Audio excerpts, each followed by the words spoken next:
I was sitting in the living room of our quiet suburban home just outside Denver. The TV flickering with some late-night baking competition I wasn't really watching.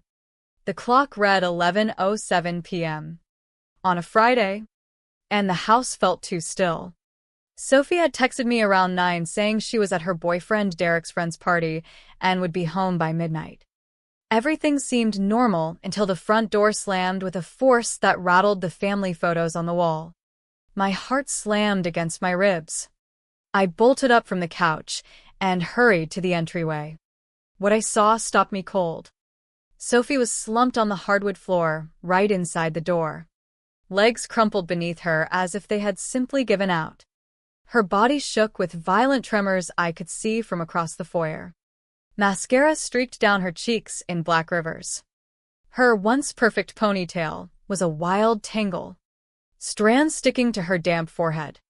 And her favorite soft pink sweater, the one I'd gotten her for Christmas, hung torn at the neckline, exposing one shoulder. Sophie.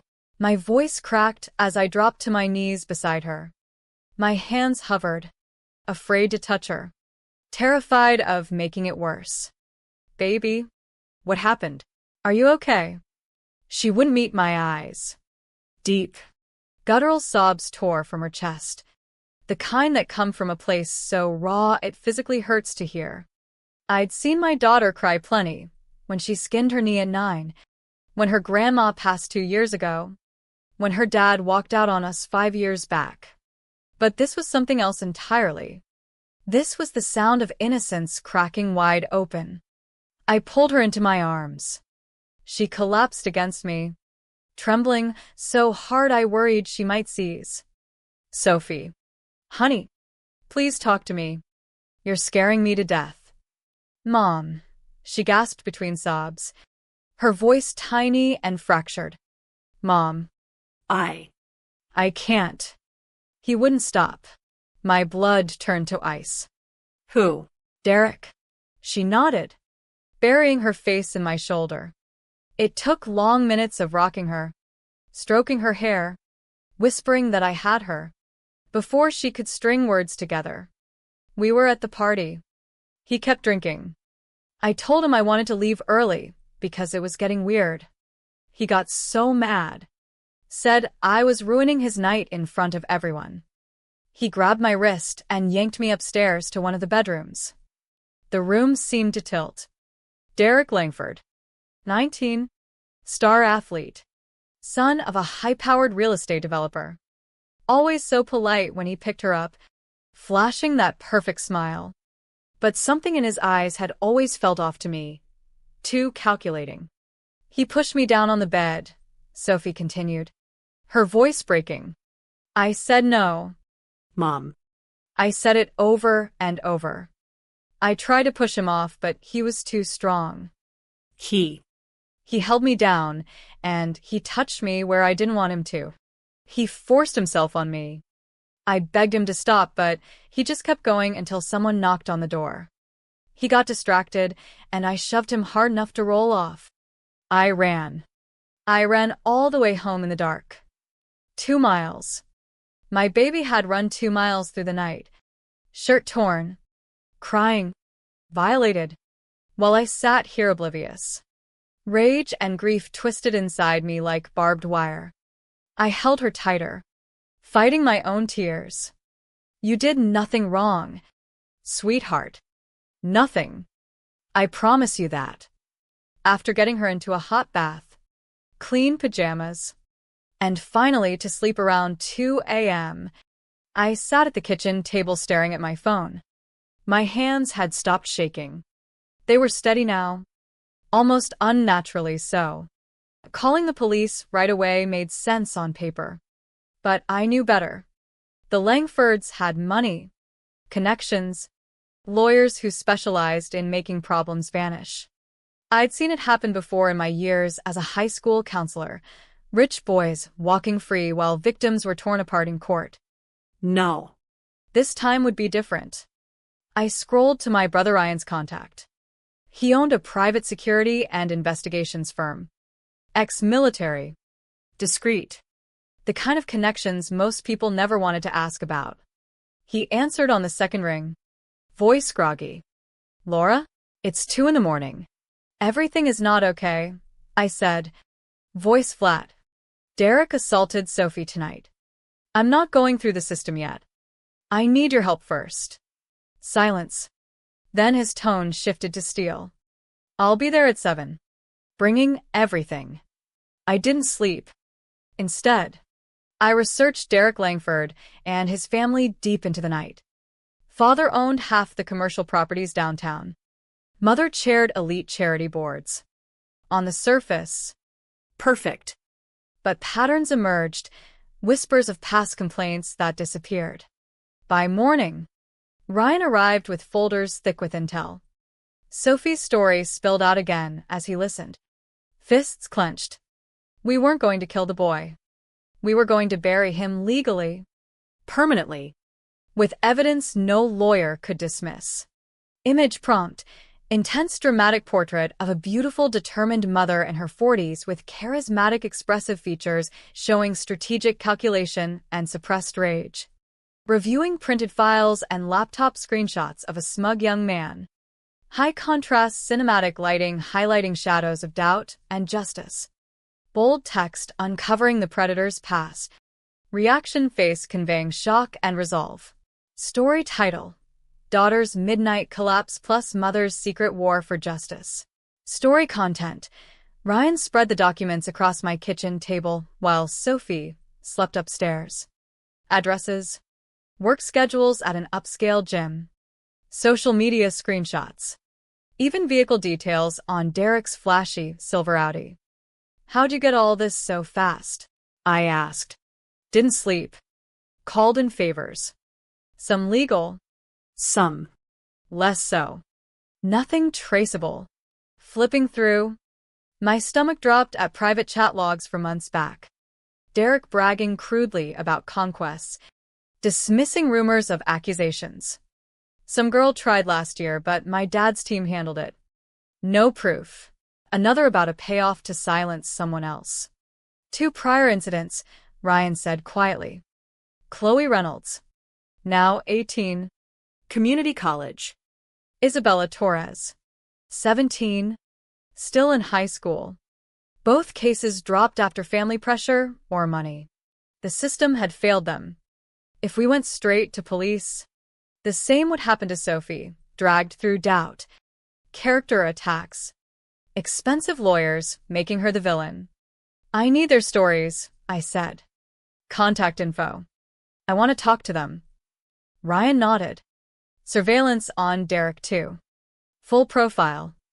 Over the next hours, I reached Chloe first. Her voice was wary on the phone. After explaining I was a mother whose daughter had just been assaulted by Derek, not a reporter or cop, she opened up hesitantly.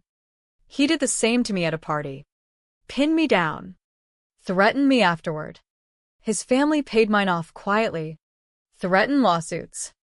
I was too scared to fight. Isabella's call was harder. Her mother intervened at first, protective and angry. But after I shared enough to prove my intentions, Isabella wrote a statement. Both described the same pattern. Charm turning to control. Refusal met with force. I printed everything, adding to the folder. But written accounts alone could be challenged. We needed more, irrefutable proof.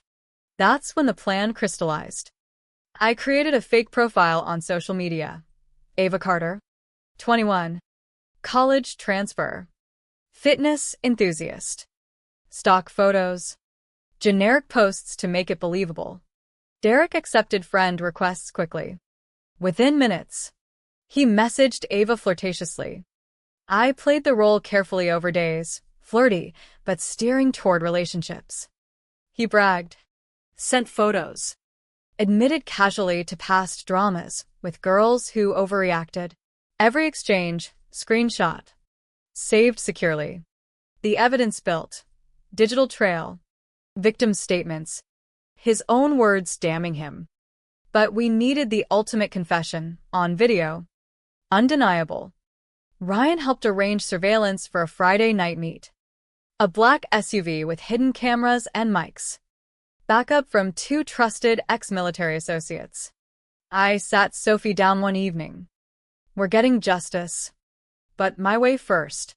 Trust me. She nodded. Fragile but hopeful. Friday approached. Derek messaged Ava eagerly about meeting at a quiet parking lot behind a popular grill restaurant on the edge of town. Inside. I felt no fear, only cold certainty. This predator thought he was untouchable. He had no idea the trap was closing. Image prompt. Charismatic, attractive mother with powerful expressive face displaying calculated intensity and hidden pain. Messaging on phone as fake profile, while background shows surveillance band set up at night. Dramatic cinematic high contrast with blue-red tech glows. Bold text, the bait is set. Reaction face, mixing determination and moral conflict. Story title. Daughter's midnight collapse plus mother's secret war for justice. Story content. The messages with Derek as Ava grew bolder. He sent gym selfies. Boasted about his car and parties. Steered conversations toward hookups. Girls get so dramatic sometimes, he typed once. Like this one chick last month. Acted like I did something wrong when we were just having fun. I screenshot it all. Heart pounding with disgust. Each vulgar admission.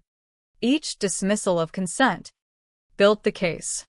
He even joked about past misunderstandings resolved by his father's lawyers.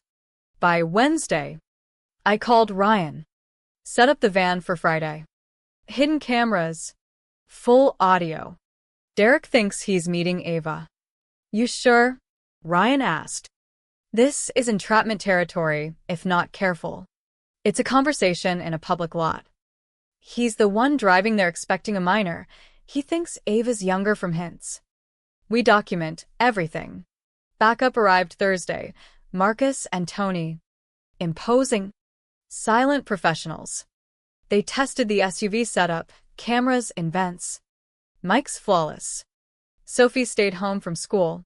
Healing slowly with therapy sessions I arranged. I promised her by weekend's end, Derek would never threaten anyone again.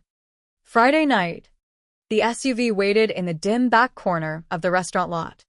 Ryan drove. Me in passenger seat disguised lightly. Marcus and Tony in back providing silent intimidation. Derek's Audi arrived at 9 o'clock sharp. He stepped out confident. Cologne wafting. Checking his reflection. He approached the SUV. Opened the passenger door, expecting Ava. His smile died seeing me. Mrs. Bennett? What the? Get in. Derek. We need to talk. Panic flashed. He tried backing away, but Ryan blocked him. The lady said get in. Derek's eyes darted. Realizing he was surrounded, he climbed in reluctantly. Child locks clicked. The recordings rolled silently from 4 angles. What do you want? His voice cracked. Arrogance gone. The truth, I said calmly. Starting the voice recorder app visibly. Everything you did to Sophie that night. Then about Chloe and Isabella. He denied at first, stammering excuses. Ryan started the engine threateningly. Detective Santos has statements. Your messages to Ava, where you ignored age. You're bragging. Confess now, or we hand it all over. Derek broke. Sobbing. He detailed dragging Sophie upstairs. Ignoring her pleas. Forcing himself despite resistance. She was breaking up with me. I wanted control. The same for Chloe and Isabella, rejection met with violence. Families paid or threatened into silence. I stopped the recording, backed it up instantly. Turn yourself in tomorrow morning. Plead guilty. Or this goes public and to police immediately. He stumbled out crying when unlocked. We drove away. I texted Detective Rachel Santos. Evidence ready. Arrest warrant tomorrow. Image prompt. Dramatic confrontation scene with expressive, attractive mother staring down a panicked young man in SUV interior at night. Intense emotional facial expressions of justice and fear. Cinematic dramatic lighting with high contrast red dashboard glows. Bold text predator's confession caught. Reaction face capturing moral explosion. Story title: Daughter's Midnight Collapse plus Mother's Secret War for Justice. Story content: Saturday morning. Detective Santos arrived at 8 with officers and warrant. I laid out everything on the table: victim statements, screenshots, full confession audio, video from the SUV. Derek's pattern documented. She reviewed meticulously. Expression hardening. This is airtight. Federal angle on the fake profile communications involving a minor pretense seals it beyond local lawyers' reach. Pattern evidence makes it undeniable. By 10, police swarmed the Langford estate. News broke fast. Derek arrested on multiple sexual assault counts. Attempted enticement. Obstruction. His parents' protests silenced by the played confession clip. The town buzzed. Chloe and Isabella contacted me tearfully relieved. You actually stopped him. More victims emerged, 3 additional girls emboldened. The case strengthened daily. Derek's lawyers fought hard, claiming coercion and entrapment. But the federal charges held. His own recorded words. Victim corroboration. Digital trail proved insurmountable. 6 weeks later, facing trial publicity, he accepted a plea. 10 years prison. Lifetime sex offender registration. College dreams. Family prestige gone. Sophie improved with therapy. Laughing again. Planning future as advocate. One evening cooking together. She asked why I'd smiled that first night. Because I knew then how I'd ensure he paid. He lost the moment he touched you, he just didn't realize yet. She hugged me. Thank you for fighting. Always. A letter came from Isabella later. She was pursuing law to help survivors. You gave me my voice back. Pinned on the fridge beside Sophie's smiling photo. It reminded me, systems fail sometimes. Justice sometimes demands a mother's unyielding love to intervene. Derek sat in his cell daily. Orange jumpsuit, a far cry from privilege. Learning the hard lesson: never underestimate a mother's fierce protection or her calculated revenge. Image prompt: emotional resolution portrait of charismatic, attractive mother embracing her healing daughter with hopeful, expressive faces. Background: subtle justice symbols like courtroom or prison shadows. Cinematic warm dramatic lighting shifting from dark to light, high contrast. Bold text: justice served by a mother's love. Reaction face showing triumphant relief and lingering questions. Story title: Daughter's Midnight Collapse plus Mother's Secret War for Justice. Story content: in the weeks after sentencing, life slowly normalized. Sophie returned to school part-time, supported by friends who rallied once truth surfaced. Therapy helped her reclaim agency. She even started a small support group for survivors at school. I returned to counseling work, but with sharper eyes for warning signs in students. The experience changed me, made me question how many cases slipped through cracks due to power imbalances. Ryan and I stayed close. Our risky collaboration forged deeper sibling bond. Detective Santos became an ally for future cases. Reflecting one quiet evening. I wondered about the ethics. Had I crossed lines creating Ava? Bending rules for surveillance? Yet, without it, Derek would have walked free again. Victimizing more. The message lingered. When institutions fail the vulnerable. Sometimes personal justice calculated, evidence-driven, moral, fills the gap. But at what personal cost? The rage I carried. The sleepless nights planning. The moral weight of deception. Sophie thrived, applying to colleges for psychology programs to help others. Chloe pursued advocacy work. Isabella's prosecutor path inspired. Derek's fall served warning to others like him. Money and status offer no shield against truth exposed. Yet the question haunts, in a flawed world, is a mother's vigilante edge ever justified? Or does it risk becoming the monster it fights? The answer remains in quiet moments, watching Sophie smile again, worth every risk, every ethical gray. Justice. Real justice sometimes whispers through a mother's unwavering resolve rather than courtroom echoes alone.